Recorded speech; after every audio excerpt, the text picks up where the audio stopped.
Mesdames et messieurs, rebonjour. Merci de nous rester fidèles et de suivre nos programmes. L'actualité cette semaine, il y en a à foison. On peut commencer par évoquer cette entrevue entre le président de la République, son Excellence Guillaume Athanase Patrice Talon, avec ses prédécesseurs Nicéphore Dieudonné Soglo et Boni Yayi. Quant à cette initiative de médiation au Niger, on peut évoquer également les questions au gouvernement qui ont cours encore cette semaine et qui vont se poursuivre encore quelques jours. On peut évoquer la fin de l'année scolaire avec les résultats du baccalauréat qui tomberont d'ici quelques heures. On peut évidemment parler de ce plan évoqué en Conseil des ministres, décidé en Conseil des ministres pour soutenir la production céréalière et maraîchère et bien d'autres questions que nous allons aborder avec notre invité de ce dimanche. Je m'en vais vous présenter l'honorable Milofi Antonin Runga du groupe parlementaire Les Démocrates. Honorable, bonjour. Bonjour, monsieur le journaliste. Je salue les téléspectateurs. Voilà. Avant d'être l'élu, l'un des élus de la 6e circonscription électorale, vous êtes avant tout un acteur de la société civile.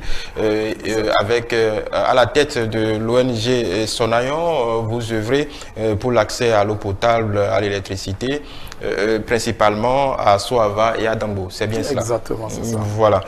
Avant votre mandat au Parlement, vous avez été sous le président Boni Yayi, conseiller communal à la mairie de Soava, conseiller communal FCBE. Et naturellement. Voilà. Alors, honorable Runga, nous allons démarrer par cette entrevue entre le président Patrice Talon et les ex-présidents de la République, Nicéphore Dieudonné Soglo et Boni Yayi. Tout a été dit sur cette entrevue et cette mission, cette initiative de médiation. Ma question aujourd'hui pour vous, au-delà même de l'initiative, est-ce que cette médiation entreprise par Nicéphore Dieudonné Soglo et Boni Yayi est dénuée de tout calcul politique? Merci beaucoup, monsieur Noumon, et je remercie une fois encore les téléspectateurs, surtout ceux qui suivent télé. Je pense qu'aujourd'hui, cette chaîne télé est l'une des chaînes pour nous, qui sommes à l'Assemblée nationale, une chaîne qui est bien suivie par la population béninoise.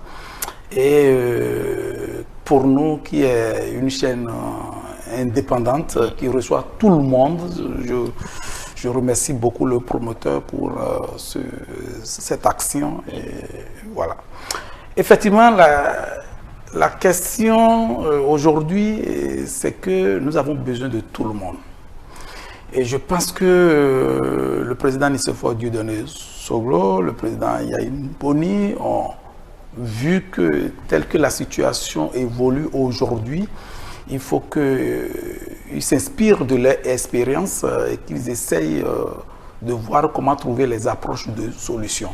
Donc je pense que c'est dans cet élan, dans cet objectif que les deux présidents effectivement ont essayé de prendre les dispositions pour pouvoir tenter de faire ramener un peu la balle à terre. Donc, pour une fois, on peut dire que ces deux ex-présidents de la République, le président de votre parti, ont mis de côté leur casquette politique. Exactement, parce que d'abord, je prends le président Yayi Boni, c'est quelqu'un qui a le souci du développement du Bénin.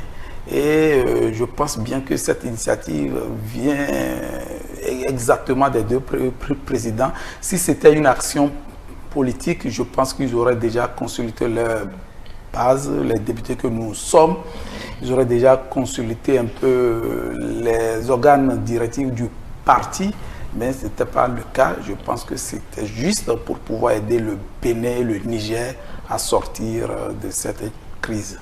Si le président Patrice Talon les a reçus en début de semaine, est-ce qu'on peut dire qu'il y a une sorte de confiance qui renaît entre ces différentes personnalités, eu égard à tout ce qu'on a connu dans un passé récent?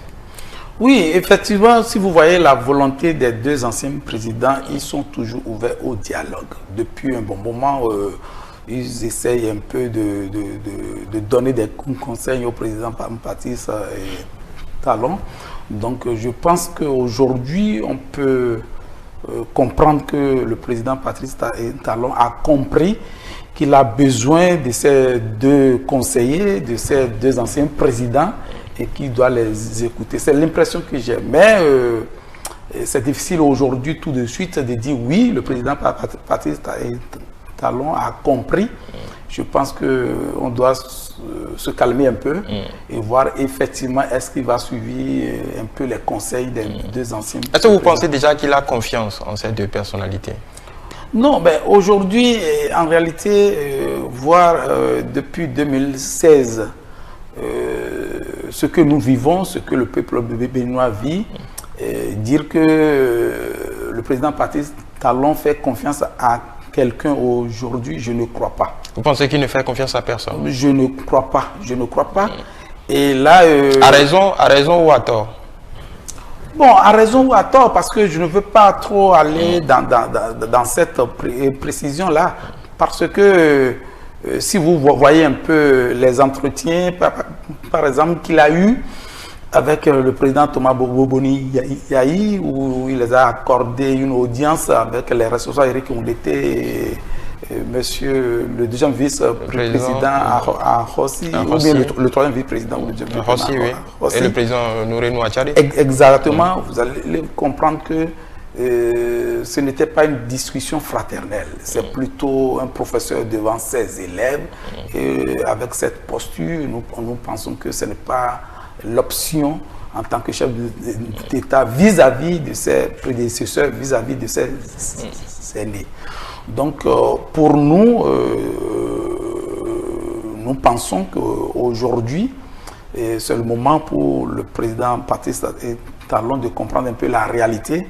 Et nous pensons que s'il a accepté de recevoir les deux présidents après leur mission de médiation au Niger, c'est qu'il a compris qu'il a besoin d'eux.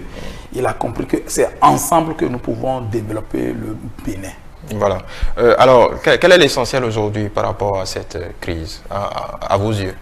Oui, l'essentiel aujourd'hui, c'est que d'abord le Niger et le Bénin, les deux pays ont une longue histoire d'entraide, d'amitié, de collaboration.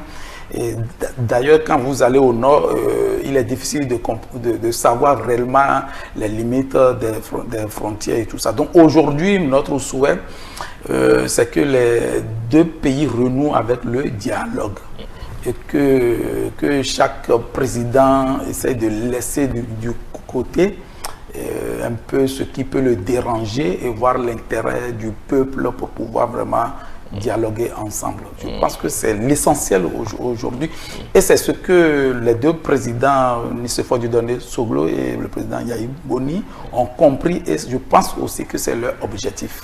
Voilà. En revenant aux deux ex-présidents de la République qu'on vient d'évoquer, Nicéphore Dieudonné Soglo et Thomas Boni Yayi, au regard de leurs actions, leurs dernières actions, est-ce qu'il n'est pas pertinent, comme Boni Yayi l'avait évoqué il y a quelques années, de travailler à un cadre de concertation des ex-présidents de la République pour que ce soit un peu plus formalisé, pour qu'on sache à quoi s'attendre une fois qu'on quitte le pouvoir? Oui, je pense que c'est ça que je disais tantôt pour dire que l'ouverture de dialogue, on le sent au niveau des anciens présidents. Des propositions d'idées, des propositions d'action existent. Je pense qu'aujourd'hui, il faut un dialogue formel avec les anciens présidents et même étendre ça un peu aux anciens présidents d'institutions parce qu'ils ont quand même une certaine expérience de vie, une certaine expérience de fonctionnement au niveau de la République. Je pense qu'aujourd'hui, il est nécessaire d'instituer ce dialogue formel pour permettre vraiment des échanges et des propositions concrètes. D'accord, mais si on reste dans cette logique, est-ce que ce n'est pas antinomique avec l'activité politique ex-président de la République? Est-ce que les deux peuvent faire bon ménage? Exactement. Vous savez, ça dépend des acteurs qui vont animer cet espace d'échange, de dialogue-là. Vous voyez, si je prends le président Boni Yahya, c'est quelqu'un qui fait la différence entre une mission républicaine avec une mission politique. Et je pense que le président Nicéphore Dieudonné aussi a la même vision et la même compréhension. Et moi, je pense que ça ne sert à rien de ne pas tenter. Donc aujourd'hui, il faut tenter cette option pour instaurer vraiment un dialogue. Et après, nous allons voir ce que ça va donner. Ouais. En parlant du Niger, nous allons extrapoler quelque peu, juste une parenthèse avant de passer à un autre sujet. Ce dimanche, le président de la CEDEAO est en sommet extraordinaire à Abuja. Ouais. Et hier, samedi, ceux de l'AES aussi étaient en sommet extraordinaire. Est-ce que, au regard de cette concurrence de sommets, et pour la première fois pour ceux de l'AES, est-ce que cette question de l'AES est irréversible? C'est-à-dire que le départ de ces trois est irréversible. Ben, moi, je pense que chaque pays est libre de quitter la CEDEAO, d'y adhérer ou de quitter, de revenir. Aujourd'hui, le fait est là. Il y a 3 pays qui ne sont plus membres de la CEDEAO. Qui se sont déclarés ainsi, le Niger, le Burkina et le Mali. Exactement. Et puis aujourd'hui, moi, personnellement, je souhaiterais qu'ils fassent aussi leur expérience pour voir. Et puis dans 5 ans, dans 3 ans, 5 ans, on peut faire la comparaison. Peut-être il y aura, si leur expérience est concluante, je pense bien que d'autres pays peuvent les rejoindre. Où on peut aussi améliorer. Donc pour moi, ce n'est pas une concurrence. C'est aussi une expérience que moi, personnellement, j'observe et que tout acteur politique aujourd'hui doit regarder ça sous cet angle-là pour voir ce que ça va donner dans 2 ans, dans 3 ans, pour comparer ça avec la CEDEAO. Parce qu'il faut le dire, hein, aujourd'hui, le peuple a une autre vision de la CEDEAO. C'est-à-dire, on ne voit plus une CEDEAO du peuple. On voit plus une CEDEAO syndicaliste, où ils se protègent entre eux. Donc c'est cette vision-là que le peuple a aujourd'hui. Donc c'est pour cela que l'expérience démarrée par le Burkina, le Niger, le Mali est une expérience à suivre de très près et à voir ce que ça va donner. Donc si vous deviez donner un conseil aux chefs d'État qui se rassemblent ce jour, l'institution doit simplement prendre acte du départ des 3. Il y a comme une velléité quand même de les convaincre de rester. Pour vous, on doit les laisser partir. Bien sûr, d'abord, la CEDEAO n'a pas le choix. Hein, donc, elle doit prendre acte et puis continuer son fonctionnement. Le problème, c'est que la CEDEAO doit prendre acte et aussi comprendre qu'il y a quelque chose qui ne fonctionne pas en son sein. Sinon, bientôt, peut-être, il y aura d'autres pays encore qui vont quitter la CEDEAO pour rejoindre cette alliance-là. Voilà, est-ce que les députés se posent ces questions? Est-ce que vous faites le diagnostic? Parce qu'on sait qu'il y a quelques-uns parmi vous qui siègent à l'Assemblée sous-régionale. Quelles sont vos réflexions quant aux réformes à opérer au niveau de la CEDEAO? Au niveau de la CEDEAO aujourd'hui, nous avons des propositions et je pense que les députés béninois qui sont là-bas ont le même souci. C'est que la CEDEAO doit anticiper sur les crises. C'est ça qui fait que les gens ne voient pas la force de la CEDEAO. C'est ça qui fait que les gens ne voient pas l'opportunité de la CEDEAO. Donc la CEDEAO aujourd'hui doit anticiper sur les crises et voir comment trouver les approches de solutions avant que le pire ne soit vraiment constaté et tout ça. C'est ça un peu. Donc je pense que notre structure, notre organisation sous-régionale doit essayer de voir sous ce angle-là pour pouvoir être plus crédible. On reparle, dans ce sens, on reparle de la force d'attente de la CEDEAO pour la lutte antiterroriste. Est-ce que ce sont des initiatives qui vont plutôt dans le bon sens? Oui, c'est des initiatives qui vont dans ce sens-là. Mais plutôt, comme je viens de le dire, il faut anticiper. ne faut pas rester là. Bon, déjà, pour le terrorisme, c'est déjà là. Donc, il n'y a plus rien. Ah oui, il y a à combattre. Ah, mais ça, c'est clair. Mais il y a d'autres sujets, d'autres inquiétudes qui sont en cours. Et la CEDEAO, aujourd'hui, a des intellectuels qui peuvent réfléchir, qui peuvent anticiper. C'est ce que c'est en cela que nous condamnons un peu la CEDEAO. Si je prends, par exemple, peut-être vous allez arriver sur ce sujet au Bénin aujourd'hui. Lorsqu'on regarde ce qui se passe au Bénin avec l'opposition, avec la restriction au niveau de la liberté de la presse, la liberté individuelle, la liberté collective, ce qui a... Bon, la liberté de la presse, je vous reçois, la liberté de la presse... Ah non, mais vous avez constaté qu'au niveau du Parlement, avant-hier, il y a question un collègue... On va revenir là-dessus. Donc, normalement, la CEDEAO doit regarder dans ce sens. Si, dans un pays membre de la CEDEAO, il y a la constitution qui est en voie d'être modifiée pour arranger quelqu'un, la CEDEAO doit faire un effort d'anticiper et d'agir et d'essayer de tirer les sonnettes d'alarme pour pouvoir dire non, essayer de revoir les choses. Mais dans le même temps, les pays comme les 3 de l'AES, c'est la principale raison qu'ils ont mise en avant, ou bien l'une des raisons qu'ils ont mise en avant pour se retirer. Ils avancent, ils mettent leur souveraineté sur la table. Est-ce que vous pensez que la CEDEAO peut interférer? On l'a vu au Togo récemment, il y a eu changement de la constitution et personne n'a eu rien à y redire. Mais si personne n'a rien à dire, lorsque le peuple va essayer seul de se défendre, de reprendre sa démocratie, mais le peuple peut faire dos à cette CEDEAO-là. C'est ça, parce que c'est pour ça que moi, personne, je vois plus un organe syndical, tu vois, ils se protègent entre eux.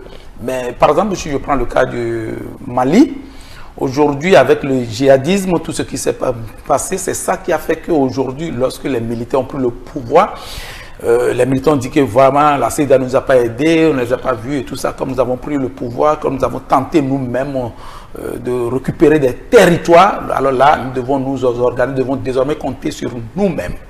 C'est clair que la souveraineté, chaque pays est libre de faire, mais à des moments donnés, la CEDEAO doit donner clairement sa position.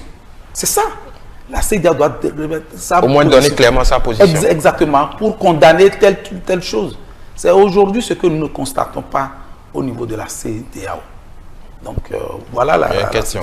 Voilà, nous allons revenir aux préoccupations internes. Question orale au gouvernement, c'est le sens de cette session. On va peut-être commencer par je dirais un incident, c'est la désignation des membres de la HAC en plénière. On va dire comme d'habitude, vous avez choisi de faire la politique de la chaise vide, puisque vous êtes retiré au dernier moment. Non, parce que vous voyez, j'ai l'habitude de dire au président Vlavonou, le président de l'Assemblée, que ses collègues sont contre lui. Parce que vous savez, aujourd'hui, c'est lui qui a... Et ses collègues, lesquels? Les autres? Oui, je parle des députés de la mouvance. Vous savez très bien que le président de l'Assemblée nationale actuelle, c'est lui qui a présidé la 8e législature. Et vous savez, aujourd'hui, l'impression que le peuple béninois a de cette 8e législature, ce n'est pas une bonne impression. Aujourd'hui, c'est-à-dire c'est lors de cette 8e législature que les lois ont été votées, notamment sur l'embauche, pour la répression, oui, c'est bon, c'est votre impression. Non, c'est pas, c'est la réalité. Récemment, on a vu lors de l'examen du projet de loi portant modification de la Constitution que ça a été rejeté nuitamment. Vous n'avez pas dit que ça a été rejeté nuitamment. Est-ce qu'il y a une heure, est-ce que ce n'est pas un élément de langage? Est-ce qu'il y a une heure pour voter une loi? En fait, ce n'est pas l'heure du vote que je suis en train de dénoncer. D'abord, ces lois votées lors de la 8e législature ne sont pas vulgarisées. Ce qui fait que c'est lors de l'application que le peuple se rend compte que, voilà, il y a cette loi qui était votée. Ce n'est pas le même cas. Aujourd'hui, parce qu'en ce moment, il n'y avait pas l'opposition au Parlement. Aujourd'hui, l'opposition est là. Même lors du vote des lois, il y a déjà des cris. il y a déjà des dénonciations. Le peuple sait que voilà, il y a telle chose qui se prépare à l'Assemblée. Et oui, voilà il y a la vos position, cris, tout mais ça. bon, la loi n'est pas forcément plus vulgarisée qu'elle est. Parce que vous demandez aux Béninois, on va dire que oui, les députés démocrates ont dit ci, on dit ça. Mais au final, la loi elle-même, ils en retiennent quelques mots. Est-ce que c'est parce qu'il y a l'opposition que les Béninois connaissent un peu plus les lois? La révision de la Constitution en 2019, très peu de Béninois peuvent dire clairement ce qui a été modifié au niveau de cette Constitution. Et très peu de Béninois ne savent même pas si la Constitution a été vraiment, la modification a été effective en 2019. Mais lors cette fois-ci, la tentation de modifier la Constitution, tout le peuple était alerté. On recevait des messages même à l'Assemblée. Donc, vous aurez constaté que le peuple est vraiment informé. Je reviens un peu à votre préoccupation. Aujourd'hui, la désignation au niveau de la Hague, ce qui s'est passé la fois dernière... Les représentants du Parlement. Exactement, les représentants du Parlement ne s'est jamais passé comme ça. Je vais vous expliquer. Les désignations, avant, la loi avait précisé que c'est le bureau de l'Assemblée qui désigne. Là, ça se passe au niveau du bureau de l'Assemblée. La loi aujourd'hui dit c'est au niveau de l'Assemblée. Et quand on parle de l'Assemblée, c'est la plénière. Et lorsqu'on parle de la plénière, forcément, il y a la configuration politique. C'est ça la différence. C'est ça que les gens n'arrivent pas. Bon, ça, c'est vous qui faites cette interprétation. Non, puisque la loi. Attends. Oui, on connaît la loi, mais bon, la loi n'a pas dit parce que c'est dans la plénière, donc ça doit respecter la configuration politique. Oui, quand on parle de la plénière, oui. La constitution de la plénière, ce sont les groupes parlementaires. On est d'accord. Et aujourd'hui, il y a 3 groupes parlementaires. Même au niveau de la distribution des débats, des temps de prise de parole, mais c'est pris en compte.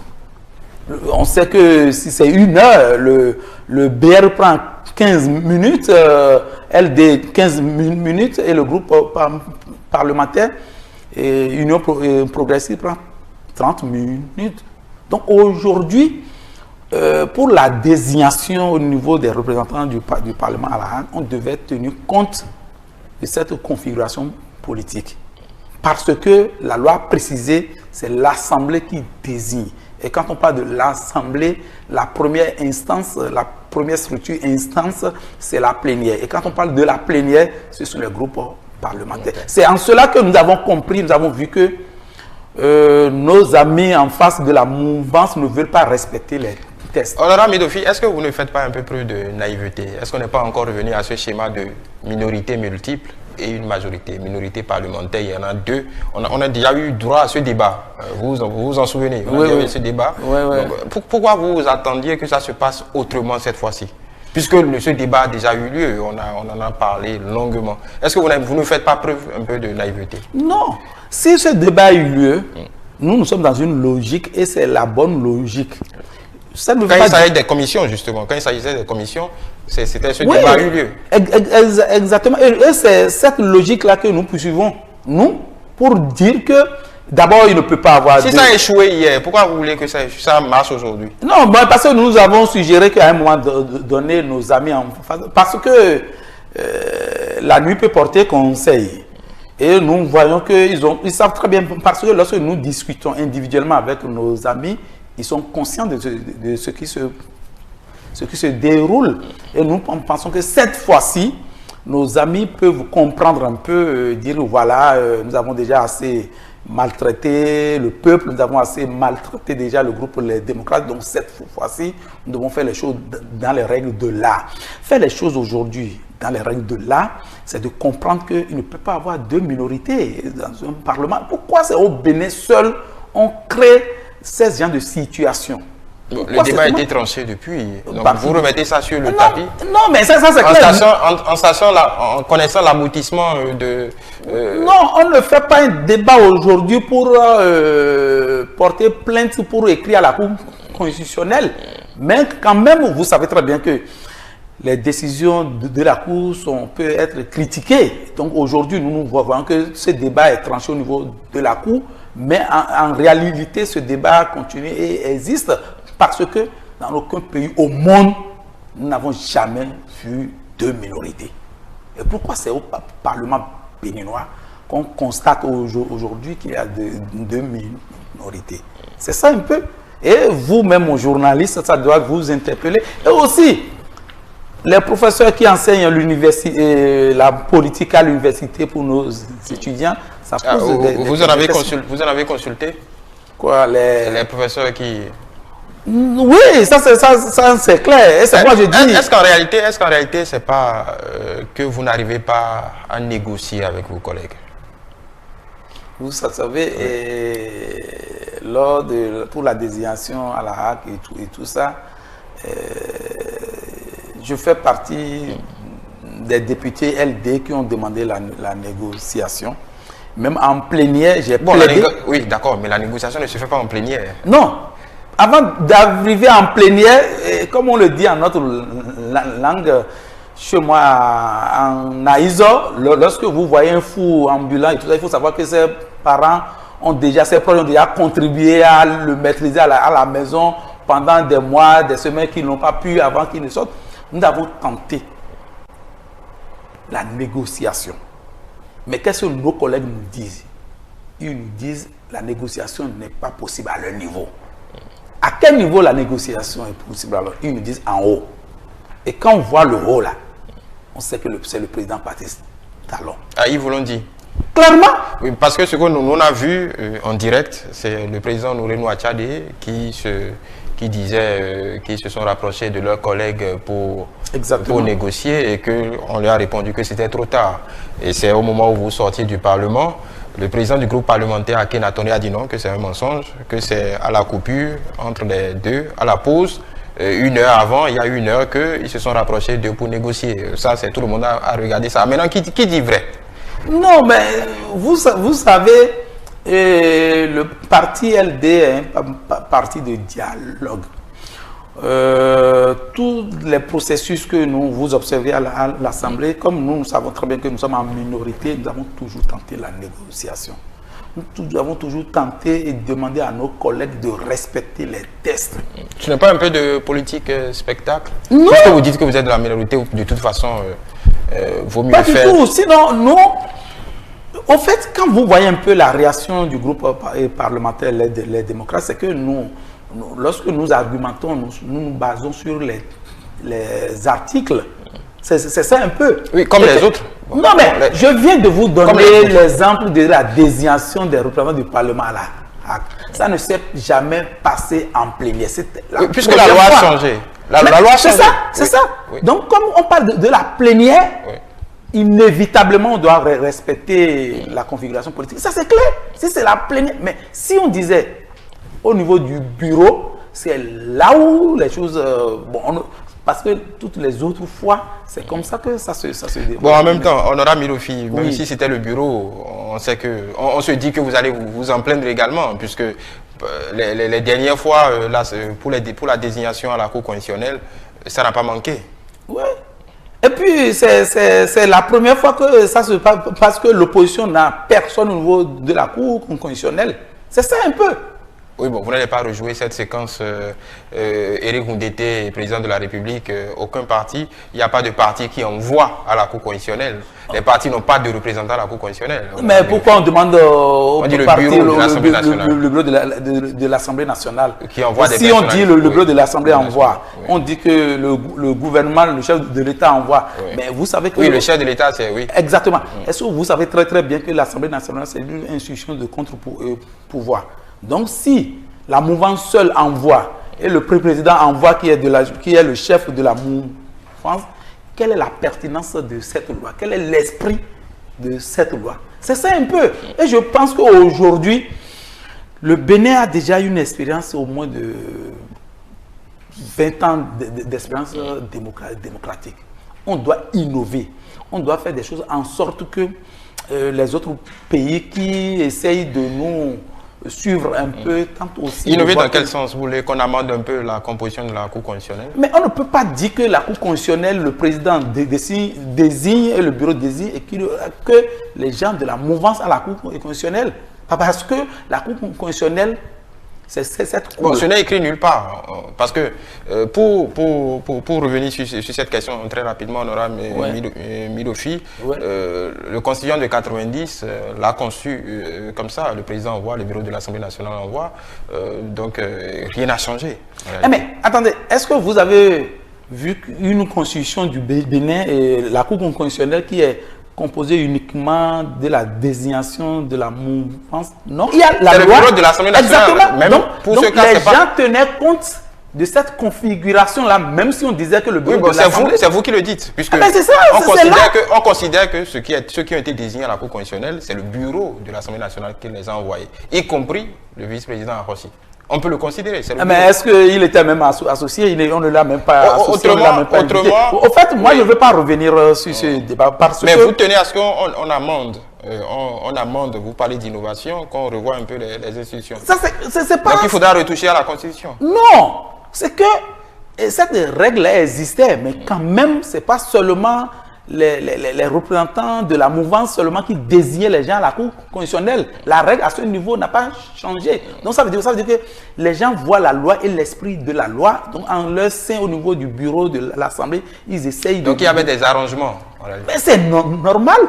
Donc c'est ça qui fait vivre la démocratie. C'est parce que les arrangements ne sont pas en votre faveur. Mais si les gens ne veulent pas... dénoncer. Non, c'est pas que si les gens ne veulent pas vivre la démocratie, là, on constatera, c'est tout le problème. Pour finir sur ce point, quelle concession vous attendiez de vos collègues?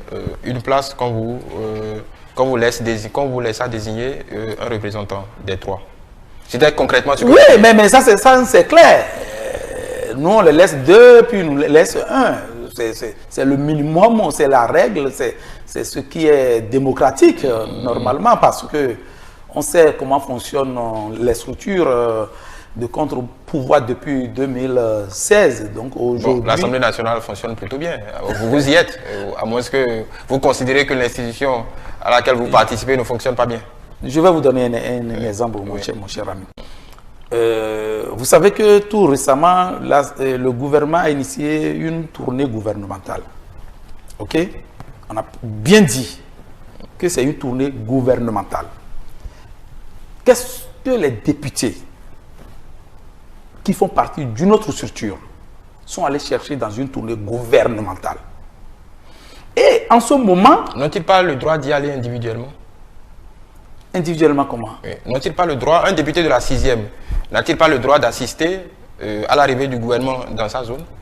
C'est une question que je pose. Non, mais à l'arrivée du gouvernement, ok, parce que... Le gouvernement en tournée dans sa zone, vous êtes du 6e, oui. Un député de la 6e assiste aux séances. Mais en quoi est-ce que ça contrevient à son... Assister, c'est différent d'avoir une participation active.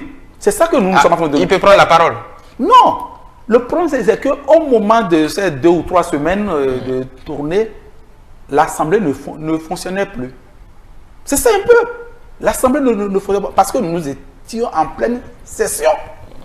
Et pour le fonctionnement de l'Assemblée, j'ai écouté un député de la mouvance qui disait oui, l'Assemblée fonctionnait, il y avait les commissions, il y avait... Non. L'instance suprême de l'Assemblée nationale, c'est la plénière. Donc vous vous êtes senti un peu seul? Mais ça c'est clair. Mais d'abord, il n'y avait pas la plénière parce que c'est le président de l'Assemblée ou le vice-président de l'Assemblée qui devait convoquer la plénière. Et voilà qu'ils sont dans une équipe gouvernementale. Maintenant que vous l'évoquez, il me tarde de vous poser une question. Ouais. Dans la 6e, par exemple, qu'est-ce qui vous empêchait, vous, honorable Midofi, d'aller confronter le gouvernement par rapport à ce que le gouvernement présente aux populations? Puisque vous êtes élu de la 6e. Non, mais tu sais, aujourd'hui, quand tu es député, vous parlez de moi personnellement. Oui, personnellement, oui. Non, mais député, vous êtes élu. Écoutez, lorsque vous êtes... Rien n'empêchait que... Oui. Non, lorsque vous êtes député, vous ne pouvez pas aller à des endroits où vous n'êtes pas officiellement invité. Vous êtes le peuple aussi. Oui, mais tu peux aller, mais... on a dit que c'est ouvert, les populations. On a dit que c'est ouvert à tout le monde. On n'a pas dit et non aux députés de l'opposition. Non, mais d'abord... non, ça c'est clair. On pouvait aller, ça c'est clair. Mais qu'est-ce que vous en avez empêché? Non, parce que il y avait un communiqué. Je ne sais pas comment ils ont invité les gens. Donc, je ne sais pas si ils ont sélectionné, je ne sais pas s'ils ont envoyé des invitations. Je ne vois pas, bon, vous pouvez me dire le contraire, je ne vois pas que le gouvernement ou bien les ministres en place ou bien l'organisation vous refoulerait en tant qu'élu du peuple. Vous pourrez y aller de votre propre chef. Oui, mais moi je suis député. Et puis là, pour moi personnellement, s'il y a des endroits où officiellement je ne suis pas invité, je réfléchis 3 ou 4 fois avant d'y aller, parce que je ne vais pas des endroits seul. Je suis accompagné de ma sécurité et tout ça. Donc, il faut que vraiment qu'on ait des invitations et tout ça. Ça, c'est vrai, on pouvait y aller. Mais les gens les ont posé des questions. Vous avez un peu écouté, vous avez un peu essayé de voir un peu quelles sont les questions.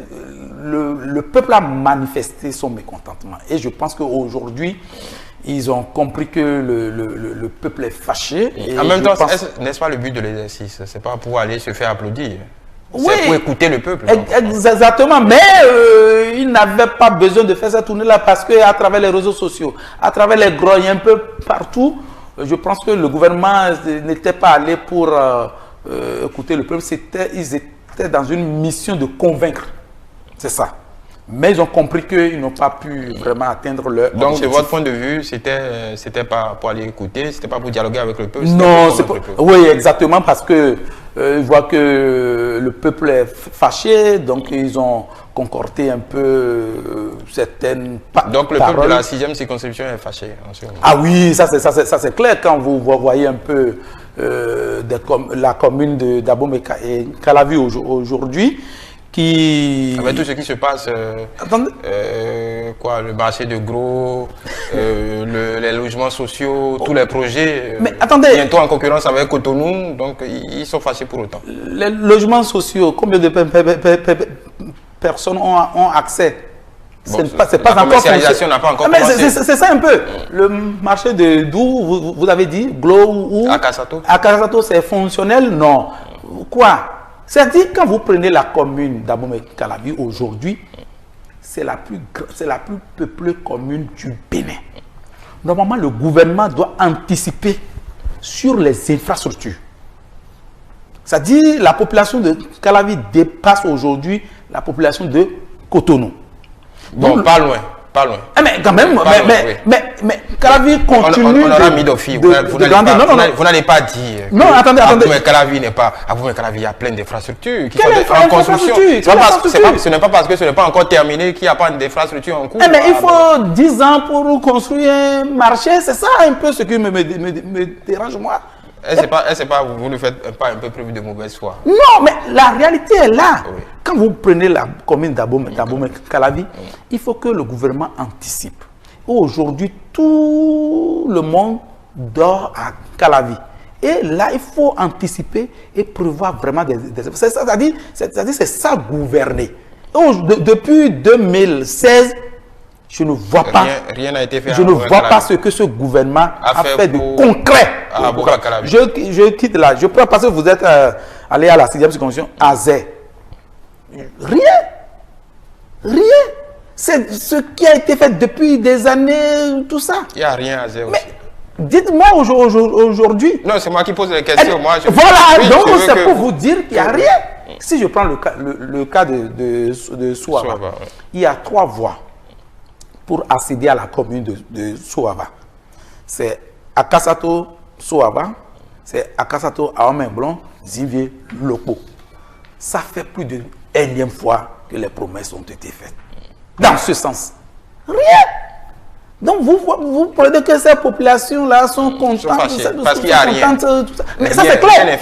Mais si je paye mes impôts, si je contribue, les taxes et tout ça, et que la redistribution, on ne sent pas, on ne voit pas.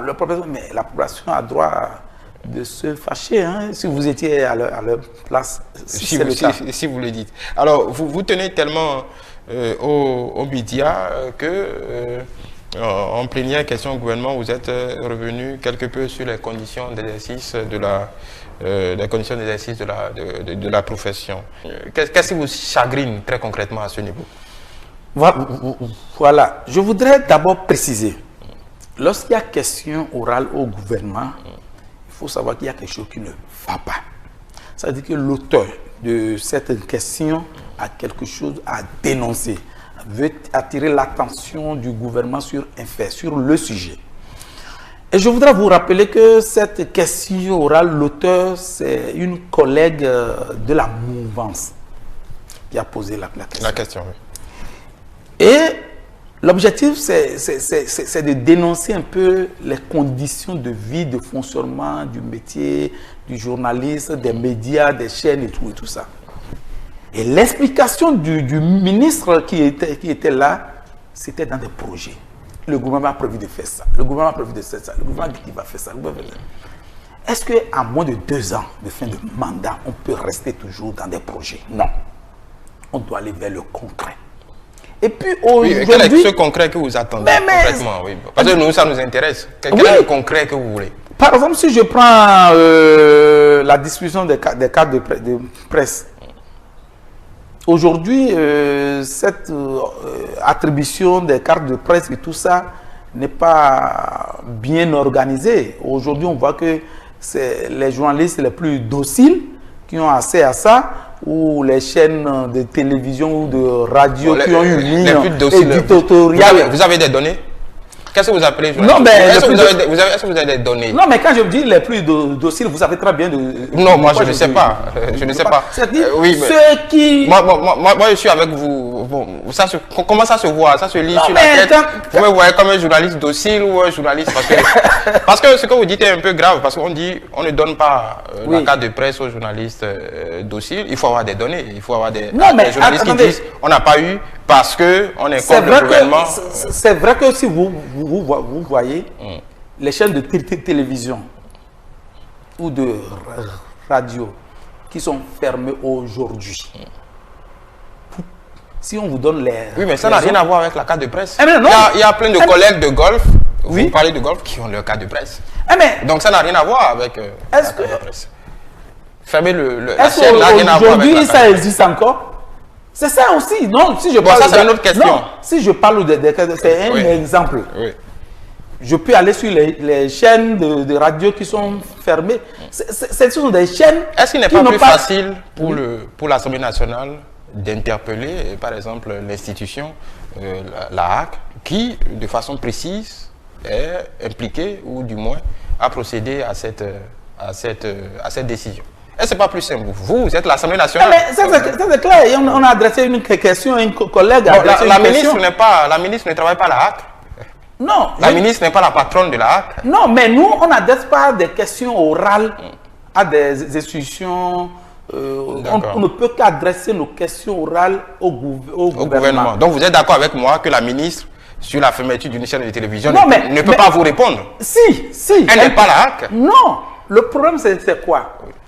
La HAC dépend, je pense qu'elle est sous du ministère de la... Non, la HAC n'est sous aucun ministère. Non, c'est pour vous dire quoi? Oui. Toutes les questions sensibles en République du Bénin, ça peut être à la police, ça peut être à la HAC, ça peut être à une structure, doit être adressé au gouvernement.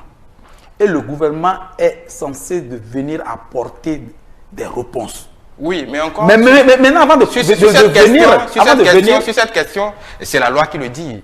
Le ministre, aussi puissant soit-elle, ne peut pas donner des injonctions à la HAC. Non, nous on ne dit pas ça. Oui. Mais parce que la fermeture d'une chaîne, c'est la HAC. Ce n'est pas la ministre, ce n'est pas le président de la République, c'est la HAC. Mais nous savons très bien comment ça fonctionne. Moi, je ne sais pas. Oui, nous savons très bien comment ça fonctionne. Vous êtes derrière sinon, les raisons qu'ils ont données pour fermer la SICA, pour fermer SICA Télévision, pour fermer la Golf et tout ça, on connaît la ligne éditoriale de cette structure. Ma question est claire, honorable Milofi.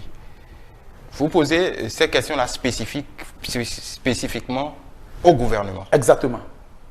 Mais spécifiquement sur cette question, le gouvernement est incompétent sur cette question. Non. Puisqu'il y a une institution en place qui prononce. Sinon, ce que autrement, vous voulez en réalité que le gouvernement donne des injonctions aux institutions de la République. Non, c'est pas ce que je dis. D'abord, les questions orales au gouvernement, c'est dans tous les domaines. Quand nous adressons une question orale au gouvernement, ça peut être au niveau de la HAC, c'est le ministre, ça peut être le ministre de la Justice, le ministre doit venir nous répondre. Ce n'est pas de donner une solution, mais il doit chercher les raisons qui ont poussé la HAC à fermer telle structure et de venir à l'Assemblée nous répondre. Il y a une décision de la HAC. Exactement. Oui, il y a une décision de la HAC, donc je vois très mal la ministre vous dire autre chose que ce que la décision de la HAC dit. Mais la question orale passée n'était pas dans ce sens-là. Voilà. Non, il faut qu'on soit très clair. La question passée, c'était plus dans les conditions de travail au niveau des médias. Mais la fermeture des choses là, je pense qu'il y a une question dans ce sens-là, mais le gouvernement n'est pas encore arrivé pour donner des explications. Alors, qu'est-ce qui vous préoccupe par rapport à l'exercice de la profession? Non, mais c'est ça que je disais. Il faut que le gouvernement essaye de valoriser un peu cette profession, de mieux l'organiser. Et en temps, sous le régime de faim et tout ça, il y avait des apports financiers pour les organes de presse, tout ça. Mais aujourd'hui, on ne voit pas ça. Est-ce que vous trouvez en tant qu'élu du peuple que c'est sain? Parce que vous parlez des contrats gouvernementaux, des contrats avec le gouvernement. Oui, il y avait ça. Il y avait aussi des contributions financières qu'on donnait à des institutions, à des médias et tout ça. Mais ce n'est pas que on contribue. Est-ce que vous ne pensez pas qu'il est beaucoup plus sain, comme ça se passe dans les pays que nous envions, qui est plutôt une réforme visant à créer de vraies entreprises de presse, capables, comme des entreprises privées, capables de travailler et de nourrir, que de compter sur l'aide de l'État à chaque fois? Mais aujourd'hui, non, mais l'aide de l'État, c'est quoi? Ce sont nos contributions. Aujourd'hui, les partis politiques sont financés. OK? Mais ça n'empêche pas cette partie-là de développer leur idéologie. Ça n'empêche pas cette partie-là de défendre leur électorat et tout ça. C'est ça aujourd'hui. C'est pas que... C'est la même chose que vous souhaitez. Exactement. Donner une subvention à ETélé ne veut pas dire que ETélé doit relayer du matin au soir ce qui ne va pas, ce qui va au niveau du gouvernement. Non, c'est ça. Donc, il faut réorganiser. Pourquoi? Parce que l'information est capitale aujourd'hui. Il faut donner les moyens pour que ces médias donnent les vraies informations, pour que ces médias ne soient pas perturbés parce qu'ils n'ont pas les moyens, ils sont obligés d'accepter des deals un peu en dessous et tout ça, qu'ils soient libres mais maintenant de jouer leur rôle, de sensibiliser, leur rôle d'apporter des éclaircissements au peuple. Nous avons besoin de ça aujourd'hui au Bénin. Et c'est ce que nous dénonçons et c'est notre souhait aujourd'hui, c'est de revoir tout ça et de voir en réalité que le gouvernement, l'État essaie d'apporter des contributions aux médias. Voilà. Avec l'équipe de la HAC est complète avec le conseil, l'ex-conseiller Édouard Loko qui devient président de l'institution. Ouais. En tant que spécialiste du domaine, est-ce que vous avez plus foi en ce que la HAC peut faire évoluer les choses? Parce que, entendons-nous, le président de la République, il y a 2 ans, avait confié une mission avait enjoint à la HAC de faire des propositions en termes de réforme des médias. Ça a été, bon, le document n'est pas encore... 2 ans, vous dites. Si je me rappelle bien, ça s'est passé à Abomey ou bien Boycon. Janvier 2022. Les VO institutions avaient demandé à cette occasion à la HAC de prendre en main les réformes Et c'est à la suite de ça qu'il y a eu un atelier à Abomey. Exactement. Donc c'est pour vous dire quoi? Depuis près de 2 ans, où des propositions ont été faites. Non, le document n'a pas encore été bon. On peut le dire. Exactement. La conclusion, la HAC n'a pas encore présenté de document final au gouvernement. Non, c'est pour vous dire quoi? C'est pour vous dire aujourd'hui, l'équipe qui est là, qui vient d'être installée, je pense que je voudrais demander au président de la République de laisser l'équipe travailler librement. Parce que M. Édouard Loko est un professionnel. Je pense bien qu'il connaît. Vous demandez au chef de l'État de le laisser travailler librement. Il demande en 2022 à la HAC, donc aux professionnels, réfléchissez, faites-moi des propositions. Ce n'est pas encore déposé. Et vous trouvez que... Vous trouvez que la HAC qui est censée défendre les médias, qui est censée cadrer un peu pour le bon fonctionnement des médias.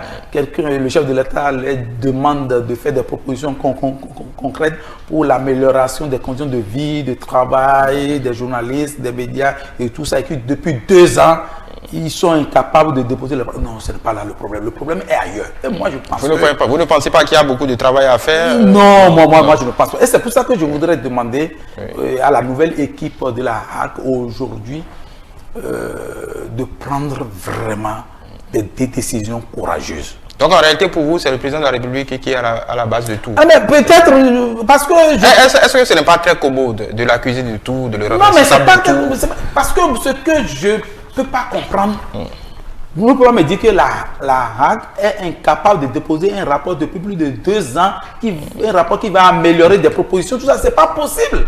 Non, ça veut dire que... Non, ça c'est de votre position. Vous ne savez pas quelle est la méthodologie qu'ils ont utilisée, vous ne savez pas ce qu'ils entrevoient faire. À moins que vous banalisez la profession. Non, c'est pour vous dire quoi? C'est pour vous dire qu'aujourd'hui, il y a une nouvelle équipe qui est là. Nous allons demander à cette équipe de bien travailler, de voir l'intérêt supérieur de la profession des médias, de voir concrètement qu'est-ce qu'il peut proposer pour améliorer cette situation. Parce qu'il faut le dire, nos journalistes, les chaînes de télévision, tout ça, manquent de moyens.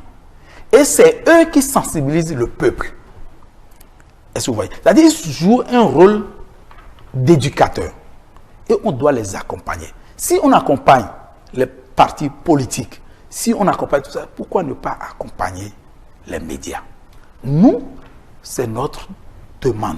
Et c'est notre combat aujourd'hui à l'Assemblée nationale. Vous êtes prêt à mener ce combat jusqu'où?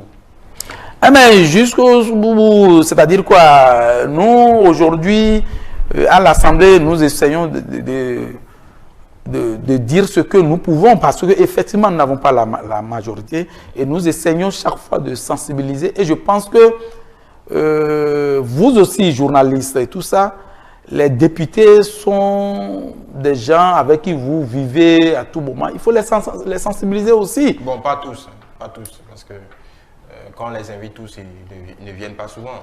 Ah mais ça c'est clair. Non mais ça je dis pas, c'est pas forcément. Vous êtes on va dire une exception. Oui. Non, c'est pas ça. Tout le monde, il y en a qui sont disponibles, mais oui.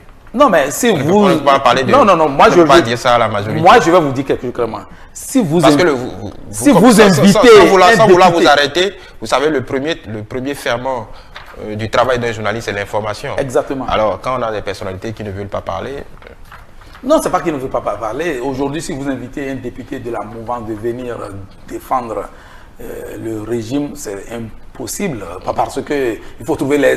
Ils ne viennent pas tous. Ils ne viennent exactement. Pas tous. Donc, non, c'est une illusion d'optique. Ils ne viennent pas tous. Donc, c'est les mêmes qui viennent. Exactement. Donc, c'est pour vous dire que tout le monde ne joue pas le jeu. Comme chez vous, tout le monde ne joue pas le jeu. Non, ce que je vous demande, vous vivez avec les députés dans les quartiers, dans des choses là aussi. Il faut s'approcher d'eux pour leur poser concrètement que nous avons telle situation. Et que nous voulons que vous vous associez aux démocrates pour changer notre situation à l'Assemblée. Il faut la poser clairement. Sinon, aujourd'hui, ce qui se passe à les journalistes, ça lie aux démocrates. Bon, nous sommes en politique. Pourquoi ça lie à un camp ou à un autre? Non, c'est pas ça. C'est pour défendre votre situation. C'est pas de défendre les démocrates et tout ça. Parce qu'aujourd'hui, pour prendre cette loi-là, sur les médias, un financement des médias et tout ça, il faut avoir la majorité à l'Assemblée. Et aujourd'hui, nous sommes convaincus de ce projet. Mais aujourd'hui, il faut avoir la majorité.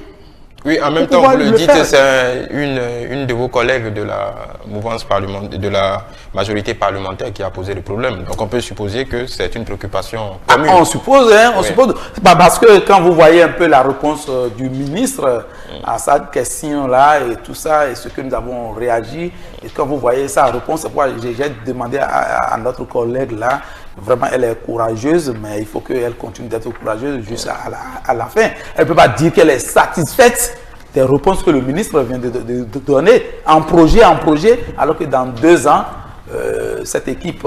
oui, dans 2 ans, l'État n'est pas fini. Mais au moins cette équipe, nous allons finir avec oui, mais l'État n'est pas fini. Il y aura toujours des journalistes. Non, ça c'est clair. Oui. Il faut que nous soyons là pour pouvoir faire vraiment ce qui est primordial pour la presse et tout ça, c'est ça. Voilà. Nous allons évoluer rapidement. Il y a eu également le débat d'orientation budgétaire. Oui. C'est cela. Au niveau de l'aide démocrate, par rapport à ce projet de loi de finances, pardon, gestion 2025 qui est en projet, où avez-vous mis le curseur très précisément? Non, pour le moment, c'est tout, nous sommes au début et il y a des séances qui concrètement qui vont se dérouler après où on ira vraiment dans le fond. Seulement que nous avons attiré l'attention du gouvernement sur les chiffres. Vous savez très bien qu'aujourd'hui, le ministre des Finances est venu, il nous a dit que le Bénin se porte très bien, que nous avons un taux de croissance à 2 chiffres et que... Non, le ministre n'a pas dit qu'on a un taux de croissance à 2 chiffres. 6,6, ce n'est pas 2 chiffres. Bon, il ne l'a pas dit. Il a dit que nous avons un taux de croissance mais à 2 chiffres. Non, il ne l'a pas dit. mais... Bon, puisque nous avons suivi aussi, mais il ne l'a pas dit. Ok, d'accord. Que nous avons 6,6. Les prévisions, okay. Je crois. Exactement.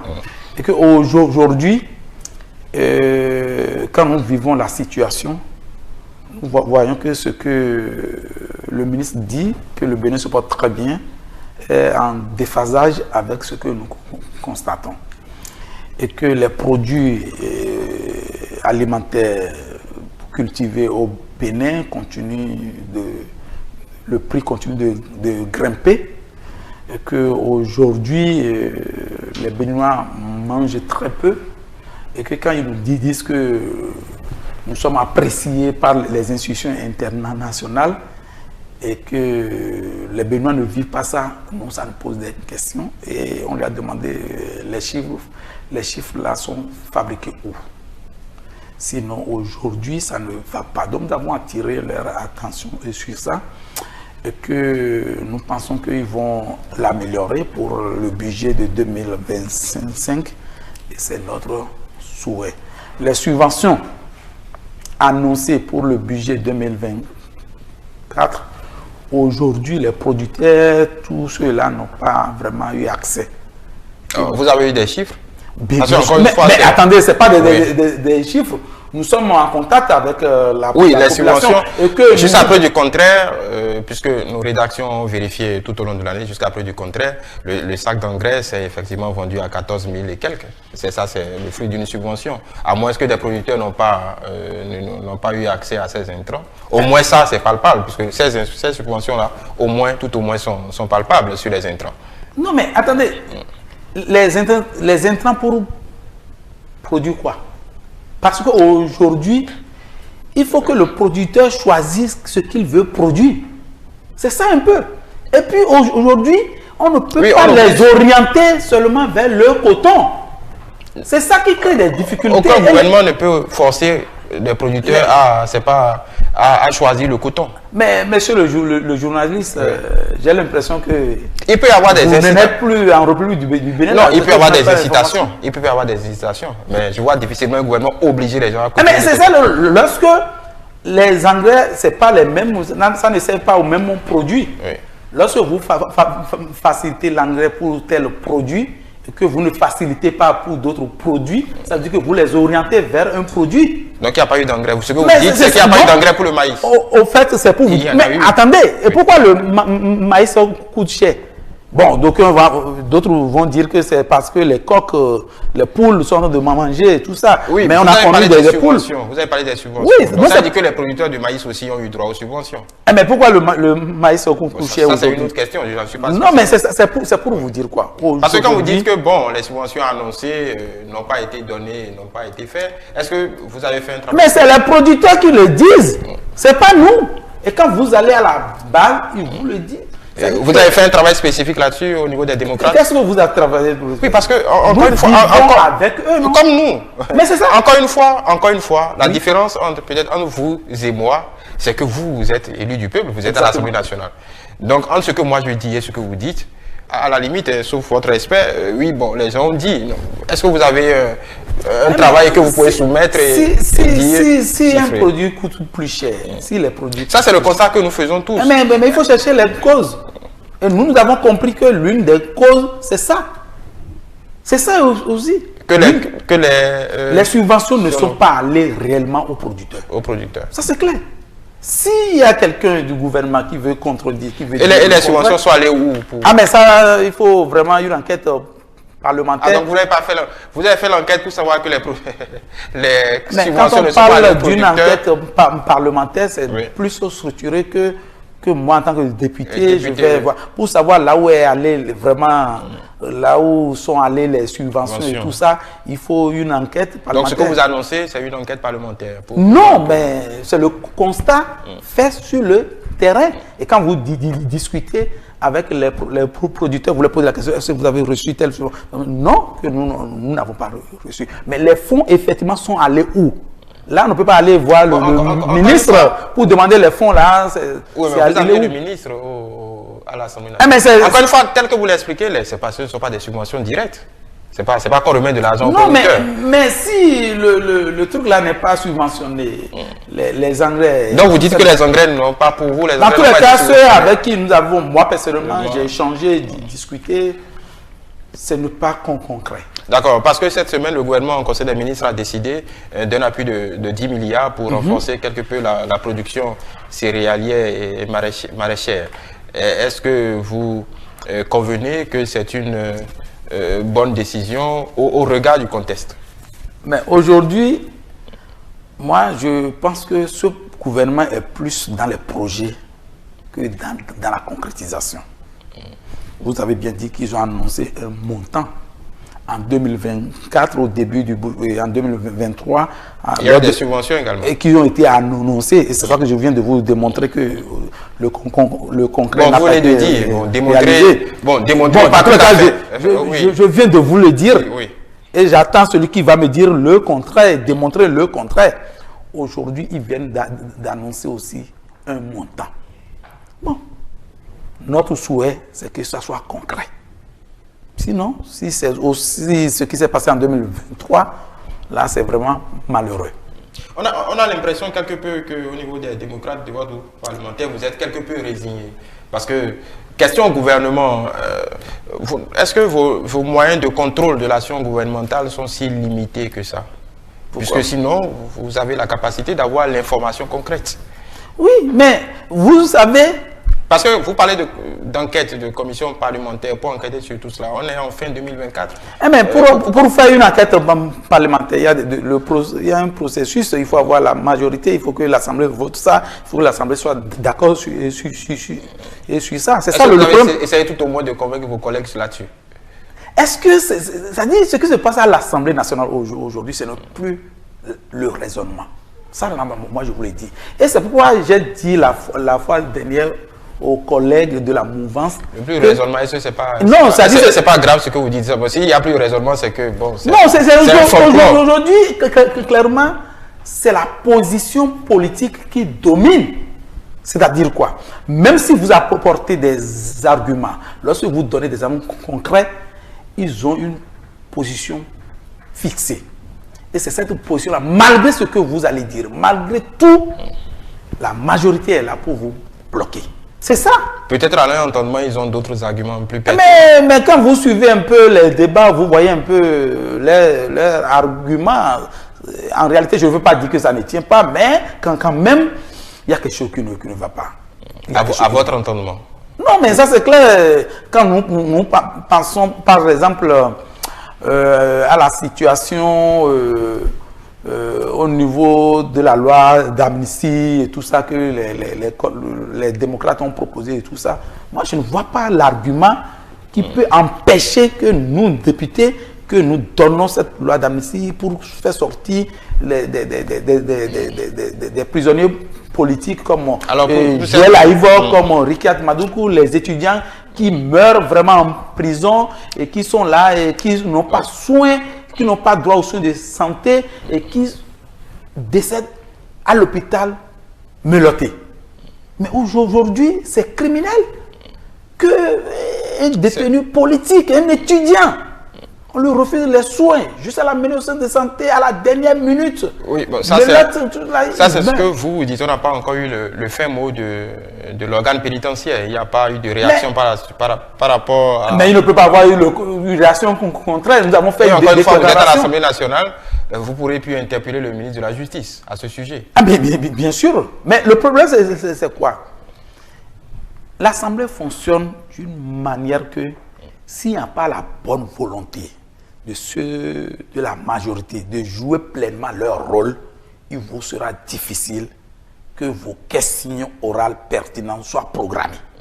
Parce que c'est le président de l'Assemblée nationale qui peut programmer une question orale. Là, ce que vous dites autrement, c'est que vous accusez le président Blagouni de ne pas programmer vos questions. Non, c'est pas de ne pas programmer. De choisir les questions. Voilà, exactement. De choisir les questions peut-être qui font moins de bruit. Ben, ça c'est clair. Ça c'est clair. Donc aujourd'hui... Les questions qui font moins de bruit, sans mauvais procès, vous en faites tellement que bon, je ne vois pas pourquoi le président... le président Blagouni... Bon. Non, c'est quand je dis des questions, ça dit des questions qui touchent vraiment, véritablement le peuple. Et puis aussi, il joue une stratégie, mais là, c'est politique. C'est-à-dire, quand nous posons des questions orales, souvent nos questions orales sont sans débat. C'est-à-dire, nous voulons que le ministre arrive, nous fait là. Mais, bon, c'est son droit. Il le transforme en question orale avec le débat pour que nos collègues qui sont censés nous soutenir dans ces questions en face du gouvernement, pour que le peuple puisse voir clair. Au contraire, eux, ils prennent la parole parce que c'est avec débat. Ils ont 45 minutes, 15 pour le BR et 30 minutes pour l'UPR pour soutenir le gouvernement. N'est-ce pas toujours mieux qu'il y ait des débats qu'il n'y en ait pas? Oui, mais s'il y a des débats, il faut qu'il y ait des débats objectifs. Oui, bon, ça c'est à l'appréciation de chacun. Mais ça c'est vrai, mais quand vous suivez bien, mais quand il y a une question orale, c'est le moment pour les députés d'apprécier. Nous apprécions le gouvernement. Ça ne fait rien. Nous ne sommes pas là, nous ne sommes pas allés au Parlement en tant qu'élus du peuple, en tant que représentants du peuple, pour dire oui, le gouvernement fait bien. Le gouvernement a tous les moyens de dire au peuple qu'il fait bien. Nous sommes là pour représenter le peuple, pour dire ce qui ne va pas. Si un député n'a pas quelque chose à dire de ce qui ne va pas, c'est mieux qu'il se taise, c'est mieux. Est-ce que vous ne faites pas, c'est la deuxième fois que je vous pose cette question, est-ce que vous ne faites pas un peu preuve de naïveté? Pourtant, le groupe LD, il y a des députés rompus à la tâche, hein. Il y a Eric Houndété, il y a Nourenou Achadé, qui connaissent bien, qui connaissent correctement l'Assemblée, les rouages de l'Assemblée nationale. Ce que vous décrivez là, c'est comme si vous vous faites prendre à un jeu politique. En même temps, tout le monde fait de la politique à l'Assemblée nationale. Oui, mais... Vous n'avez pas dit le contraire. Mais je viens de vous dire que lorsqu'il y a les arguments, lorsqu'il y a les faits, il faut qu'on laisse les positions politiques. C'est ça ce que moi je dénonce. Aujourd'hui, il y a certaines réalités, on n'a pas besoin de faire la politique. On parle vous venez de parler de la subvention. Ce n'est pas la politique. Parce que tout le monde va en bénéficier. Si on parle maintenant de la loi d'amnistie, mais tout le monde, les étudiants qui sont en prison, Joël Aïvor, le professeur Joël Aïvor, Madame Rikiatou Madougou, ils vont en bénéficier pour la construction de... Précisément sur ce point, votre projet est rangé. Non, le projet n'est pas... Vous continuez de négocier. Mais ça c'est clair. Voilà, c'est négocier. Mais c'est pour vous dire, oui. Mais nous n'avons pas le choix. Nous devons négocier et nous négocions. Et je dis à partir de votre chaîne pour dire que nous sommes prêts pour négocier, pour demander à nos collègues de faire une relecture en commission de cette loi d'amnistie.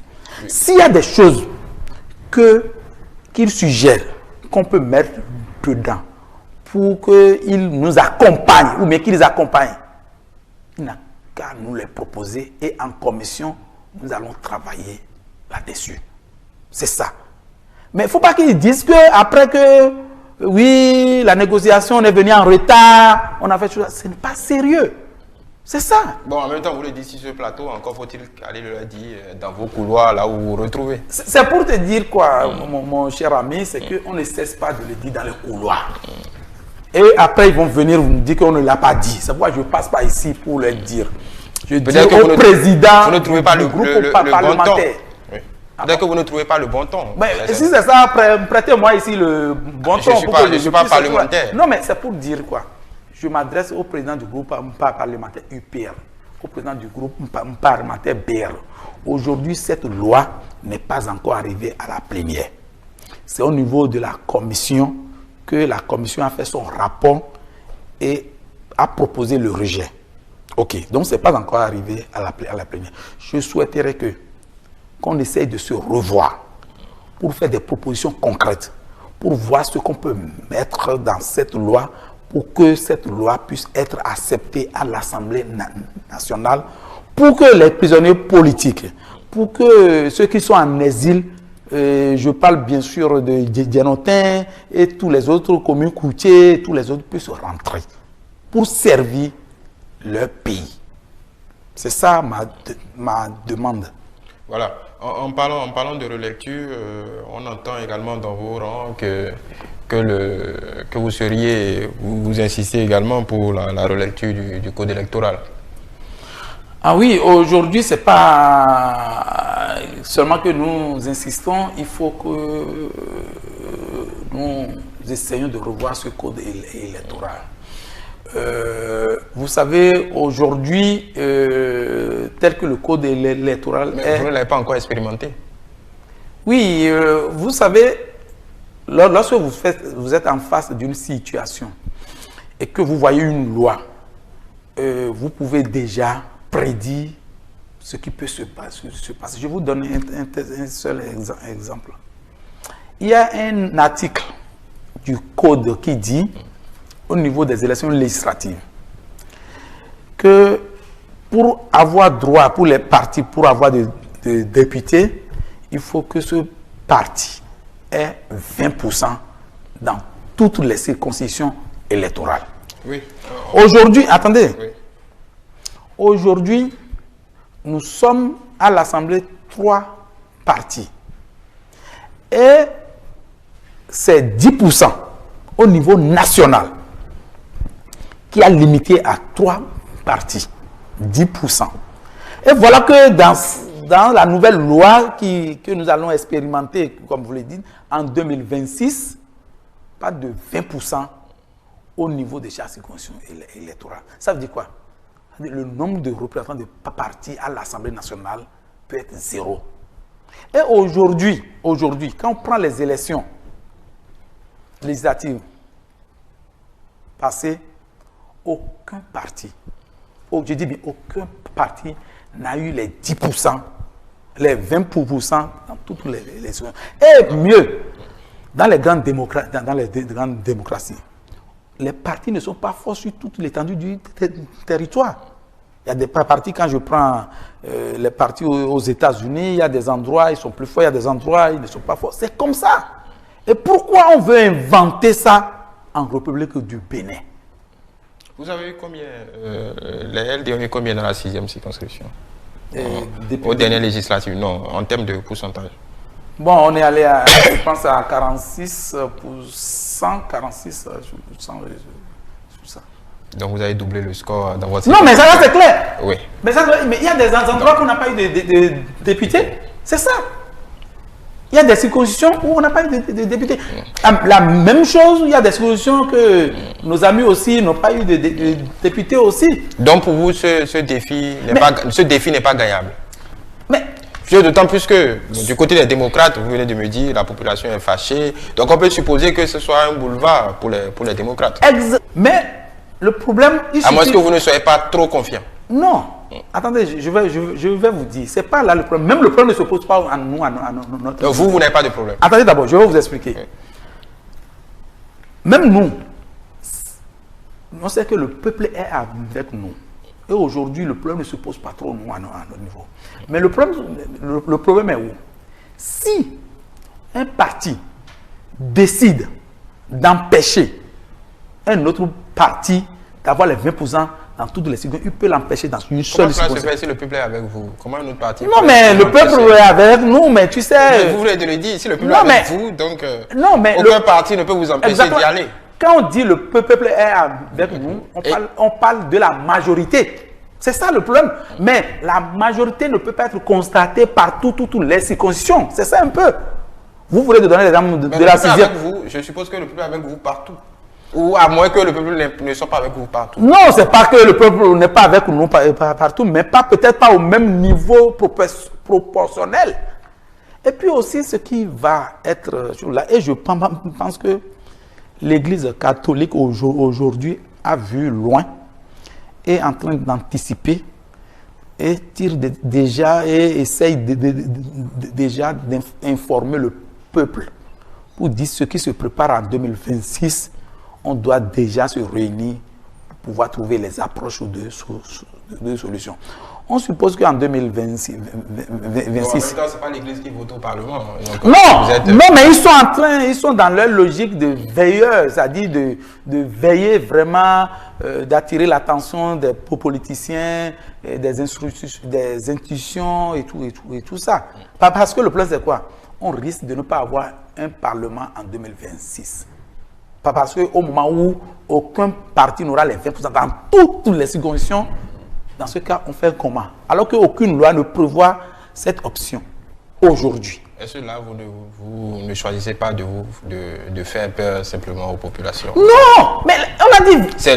Ça peut être, on n'est pas devin, ça peut être une possibilité, mais ça ne peut pas être la seule possibilité. Ça vous en parlez comme si c'est la finalité. Depuis que nous avons commencé les élections, aucun parti n'a eu même 20% dans toutes les circonscriptions. Donc, c'est pas maintenant... Pourquoi vous ne prenez pas, je me fais l'avocat du diable, pourquoi vous ne prenez pas ça comme un défi? Vous dites jamais, ça n'est jamais arrivé. Pourquoi ça n'arriverait pas? Parce que le problème, c'est quoi? Dans aucun pays au monde, dans les grandes démocraties, il n'y a pas cette règle-là. C'est ça aujourd'hui. Et pourquoi c'est au Bénin que... Parce que nous n'avons pas... Mais le problème, c'est que nous risquons d'être dans une situation unique dans le monde entier. Et là, on fait comment? C'est pas pour faire peur. La réalité est là. Et vous savez, aujourd'hui, il y a les confessions religieuses, certaines confessions religieuses qui ont compris, comme l'Église catholique. D'autres n'ont pas compris. Bon, peut-être tout le monde n'est pas forcément... Bon, on n'est pas obligé de comprendre au même moment. Peut-être tout le monde ne voit pas le danger de la même façon. Peut-être pas tout de suite, mais c'est... au fur et à mesure que vous nous donnez ces occasions d'expliquer que tous les autres vont comprendre que vraiment il y a un danger qui nous guette en 2026 et que nulle part au monde on n'a jamais vu cette règle de fonctionnement, ce code-là. Est-ce que les démocrates ont ainsi trouvé en cette matière du code électoral leur élément de langage déjà pour 2026? Non, nous, déjà, le gouvernement en place nous donne déjà, même nous, avec ce qu'on constate au niveau de la population, les gens vous disent clairement, vous restez tranquille. Vous serez... C'est pas moi, c'est-à-dire les démocrates auront le pouvoir en 2026. Parce que ce qui se passe aujourd'hui... Ah donc vous ne voulez pas être élu en 2026? Bon, non, c'est pas forcément ma personne qui compte dans ce combat-là. Oui. Non, pas. Nous, au niveau des démocrates, ce n'est pas l'individu qui compte, mais c'est de réussir ensemble le primordial. Voilà. On me fait signe qu'il nous reste quelques minutes pour sortir de cet entretien assez riche. Peut-être je vais vous laisser nous en faire sortir, peut-être pour dire, pas un dernier mot, un mot de fin. Un mot de fin, pas un dernier mot, parce que peut-être qu'on aura l'occasion de se revoir, un mot de fin à l'endroit des téléspectateurs. Je remercie les téléspectateurs, ceux qui nous suivent ce matin. Et je vous remercie sincèrement pour m'avoir donné l'opportunité de m'exprimer, d'expliquer un peu la situation politique actuellement. Et je voudrais dire deux choses. La première chose, c'est que le président Patrice Talon, lorsqu'il nous a rencontrés, nous les députés, LD, il nous avait dit qu'il souhaite laisser ce pays tel qu'il l'avait reçu en 2016. je voudrais lui dire aussi, c'est vraiment, il tient à cette promesse-là, il tient à le faire. Et premièrement, ce qu'il doit faire, c'est de faciliter cette loi d'amnistie pour que les prisonniers politiques sortent, pour que les exilés politiques regagnent vraiment leur maison et pour qu'on puisse construire ensemble le pays. Deuxième chose, c'est qu'il a pu vraiment une élection transparente, libre et inclusive vraiment en 2026. S'il aurait fait ces deux choses, je pense qu'il peut sortir gagnant. La deuxième chose que je voudrais aussi demander, c'est que je voudrais dire au peuple d'être vigilant et de savoir que c'est ensemble que nous allons gagner ce combat. Parce qu'aujourd'hui, la démocratie béninoise, avec ce que nous voyons, est à terre. Aujourd'hui, c'est avec le peuple que nous pouvons nous réveiller et vraiment se battre dans la transparence pacifiquement. C'est ça. Oui. C'est pas dans la violence, non, mais dans la paix et pacifiquement, parce que le président du parti LD, Dr Thomas Boni Yahi, il nous dit chaque fois qu'il ne veut pas la violence, qu'il veut la paix, et c'est ça que nous prenons aussi pour demander au peuple de travailler fort et de prier pour que nous puissions gagner ensemble. Voilà, juste pour finir, deux choses par rapport à vos deux prises de parole. Quand vous dites exilés politiques, détenus politiques, prisonniers politiques, est-ce que vous ne pensez pas que c'est le meilleur moyen que vos amis de l'autre camp ne vous entendent pas de la bonne façon quand on sait que certains ont été condamnés pour des délits de droit commun? Est-ce que ça ne vous pose pas de problème dans la manière de négocier avec eux? Non, mais tout le monde ne l'entend pas de cette façon. Bon, peut-être vrai ce que vous entendez. C'est pour ça que lors des débats en commission, parce que moi je fais partie de la commission des lois, nous les avons dit, s'il y a des thèmes qui ne vous plaisent pas, améliorez dans le document. Parce que on dit qu'une loi peut entrer en culotte à l'Assemblée et sortir en pantalon. Donc, s'il y a des choses qui ne peuvent pas... La loi est là, nous avons fait une proposition, ils doivent l'améliorer et voir ce qui peut vraiment aller. Voilà, honorable Miroufi, merci à vous. Merci beaucoup. Merci pour avoir joué le jeu. Mesdames et messieurs, nous sommes au bout de cet entretien. Nous avions à table l'honorable Miroufi Antonin Runga du groupe parlementaire Les Démocrates. Nous avons essayé quelque peu de brasser large en ce qui concerne l'actualité de cette semaine. Le débat n'est pas terminé, bien évidemment, sur Dimanche politique. Ça se poursuit. Merci de nous rester fidèles et à de suite pour le débrief de cette émission.